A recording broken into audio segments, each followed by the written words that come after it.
दोस्तों एक बार फिर से स्वागत है आप सभी का आपके अपने favourite English learning channel scholar English पर। मेरा नाम है दीपिका कुमावत और मैं इस चैनल पर वेरियस कॉम्पिटिटिव एग्जाम्स के लिए इंग्लिश सब्जेक्ट टीच करती हूँ। दोस्तों आज के इस वीडियो में हम एक बहुत ही इंटरेस्टिंग फिगर ऑफ स्पीच को डिस्कस करने वाले हैं जिसका नाम है सिनेक्डिकी। तो चलिए आइए समझते हैं कि सिनेक्डिकी यानी क्या होता है और किस तरह से इसका राइटिंग्स में यूज़ किया जाता है। दोस्तों अगर बात करें सिनेक्डिकी के बारे में तो सिनेक्डिकी एक ऐसा फिगर ऑफ स्पीच है जिसमें किसी चीज़ को उसके पार्ट के रूप में यानी कि उसके होल के रूप में या फिर होल को उसके पार्ट के रूप में यूज़ किया जाता है। यानी कि सिंपल वे में समझिए, यानी कि जब हम किसी बड़े चीज़ को उसके छोटे हिस्से से रिप्रेजेंट करते हैं या फिर किसी छोटी चीज़ को उसके बड़े हिस्से से रिप्रेजेंट करते हैं तो वो हमारा कहलाता है सिनेक्डिकी। बेसिकली ये इंस्टेंटली हमारे दिमाग में एक इमेज क्रिएट करता है और बात को और भी ज़्यादा इम्पैक्टफुल बनाता है। तो दोस्तों आई होप आपको सिनेक्डिकी यानी क्या होता है इसका एक ब्रीफ नॉलेज मिल चुका होगा। इसे और भी अच्छे से समझने के लिए हम कुछ एग्जाम्पल्स डिस्कस करेंगे। जैसे कि दोस्तों एक एग्जाम्पल देखिए, शायद आपको जो है वो थोड़ी बहुत अंडरस्टैंडिंग सिनेक्डिकी की हो जाएगी। जैसे कि रवि सुबह ऑफिस जाने के लिए निकल रहा था और उसने जो है वो अपने व्हील्स उठाए और रास्ते में उसने देखा कि कुछ हैंड्स रोड साफ कर रहे थे। ऑफिस पहुंचते ही बॉस ने कहा, all brains on this project. अब आप ये सुन के जो है वो ये सेंटेंस सुन के बहुत ज़्यादा जो है वो कंफ्यूज हो रहे होंगे कि ये व्हील्स हैंड्स ब्रेन्स ये सब क्या है, इसका मतलब क्या निकल कर आता है। यानी कि कोई लॉजिक नहीं बन रहा, कोई सेंस नहीं बन रहा और इसका मीनिंग भी समझ नहीं आ रहा है। लेकिन अब मैं आपको समझाती हूँ कि यहाँ पर क्या कहा गया है। दोस्तों यहाँ पर क्या बताया गया था कि रवि ने व्हील्स उठाए। रवि ने व्हील्स उठाए का मतलब होता है कार। दोस्तों यहाँ पर व्हील्स जो है वो पूरी कार को रिप्रेजेंट करने के लिए यूज़ किया गया है। व्हील्स यानी कि सिर्फ उसके व्हील्स नहीं, चक्के नहीं, बल्कि पूरी की पूरी कार। देन उसने देखा कि रोड पर जो है वो कुछ हैंड्स जो है वो काम कर रहे थे। अब ये हैंड्स कौन है? तो ये हैंड्स है वर्कर्स यानी कि कर्मचारी। यहाँ पर हैंड्स किसके लिए यूज हुआ है? तो वर्कर्स के लिए यूज हुआ है। यानी कि सिर्फ हाथ काम नहीं कर रहे थे, पूरा का पूरा इंसान वहां पर था, पूरा का पूरा व्यक्ति वहां पर था। लेकिन उसे और भी ज्यादा इंटरेस्टिंग बनाने के लिए हमने क्या किया? यूज यहाँ पर हैंड्स का यूज किया। और बॉस ने क्या कहा? बॉस ने कहा कहा ब्रेन्स। दोस्तों बोला ब्रेन्स यानी का मतलब क्या होता है? इंटेलिजेंट लोग, यानी कि जितने भी लोग हैं वो, यानी कि जितने भी लोग ऑफिस में हैं वो सभी प्रोजेक्ट पर काम करेंगे। ब्रेन से मतलब है कि सभी लोग। यहाँ पर ब्रेन मतलब सिर्फ दिमाग नहीं है, सिर्फ दिमाग काम नहीं करेगा बल्कि पूरा का पूरा व्यक्ति काम करेगा। अब आई होप आपको ये सेंटेंस अच्छे से समझ आया होगा और सिनेक्डिकी यानी क्या होता है इसका एक थोड़ा सा आइडिया तो मिल ही चुका होगा। अब इसी के साथ हम आगे बढ़ते हैं और भी एग्जाम्पल्स को हम डिस्कस कर लेते हैं। जैसे कि फॉर एग्जाम्पल हमारा सबसे पहला एग्जाम्पल है इंडिया वॉन द मैच।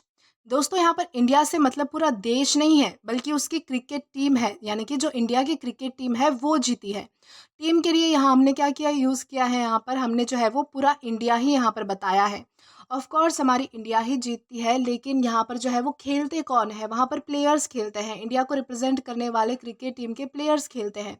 तो वहाँ पर जो है वो हमने उन प्लेयर्स को बताने के लिए पूरे जो है वो कंट्री को ही बता दिया है कि इंडिया जो है वो मैच जीत चुकी है। यानी कि इस तरह से हम जो है वो किसी एक पार्ट को बताने के लिए जो है वो पूरे बड़े हिस्से को यहाँ पर रिप्रेजेंट कर रहे हैं। तो ये हमारा बन जाएगा सिनेक्डिकी। देन इसके बाद हमारा सेकेंड एग्जाम्पल है ऑल हैंड्स ऑन डेक। दोस्तों यहाँ पर हैंड्स का मतलब सिर्फ हाथ से नहीं है बल्कि पूरे लोगों से है जो काम में मदद करेंगे। यानी कि हैंड यहाँ पर पीपल का पार्ट है। यानी कि यहाँ पर आप देखिए कि छोटे हिस्से से बड़ी चीज को रिप्रेजेंट किया गया है। यानी कि यहाँ पर क्या बताया गया था? सिर्फ हैंड्स बताया गया था। ऑल हैंड्स ऑन डेक यानी कि सभी हाथ जो है वो यानी कि मदद करेंगे, हाथ बटाएंगे। लेकिन सिर्फ हाथ मदद नहीं कर सकते, उसके लिए जो है वो पूरा व्यक्ति चाहिए। यानी कि यहाँ पर जो है वो बेसिकली ये जो हैंड्स है वो लोगों को डिनोट कर रहे हैं, पीपल को डिनोट कर रहे हैं। देन इसके बाद है he has many mouths to feed. दोस्तों माउस का मतलब सिर्फ यहाँ पर मुंह नहीं है बल्कि यहाँ पर पूरा इंसान है।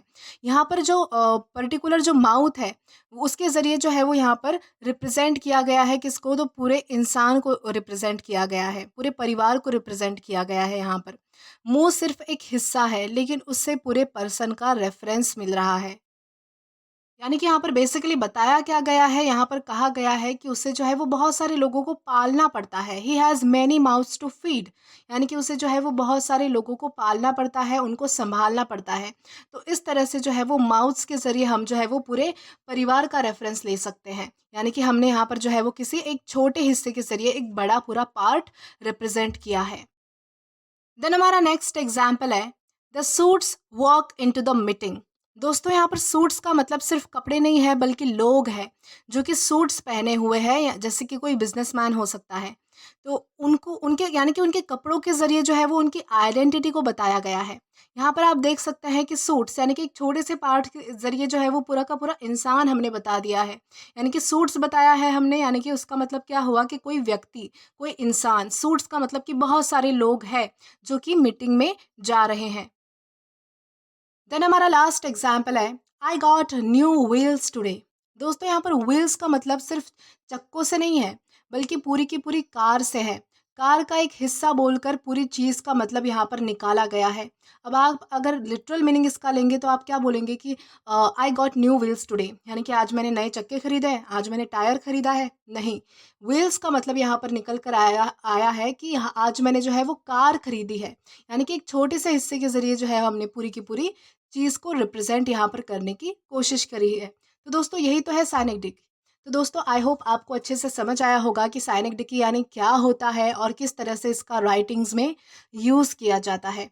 तो दोस्तों आज के लिए बस इतना ही। अगर आपने अभी तक हमारा टेलीग्राम चैनल ज्वाइन नहीं किया है तो टेलीग्राम पर English with Deepika Kumawat search करके या फिर डिस्क्रिप्शन में दिए गए लिंक के थ्रू डायरेक्ट आप हमारा टेलीग्राम चैनल ज्वाइन कर सकते हो, ताकि आप कभी भी नए आने वाले वीडियो से रिलेटेड कोई भी अपडेट मिस ना करें। और दोस्तों अगर आपको आज का ये वीडियो पसंद आया है या फिर हेल्पफुल लगा है तो do like this video, subscribe the channel and share as much as you can. और अगर आपने इससे पहले वाले वीडियोस नहीं देखे हैं तो यहाँ पर मैंने एक प्लेलिस्ट प्रोवाइड की है जहाँ पर आप क्लिक करके वो सभी पहले वाले वीडियोस भी देख सकते हो और एक्सप्लोर कर सकते हो। Till then keep learning. Thank you.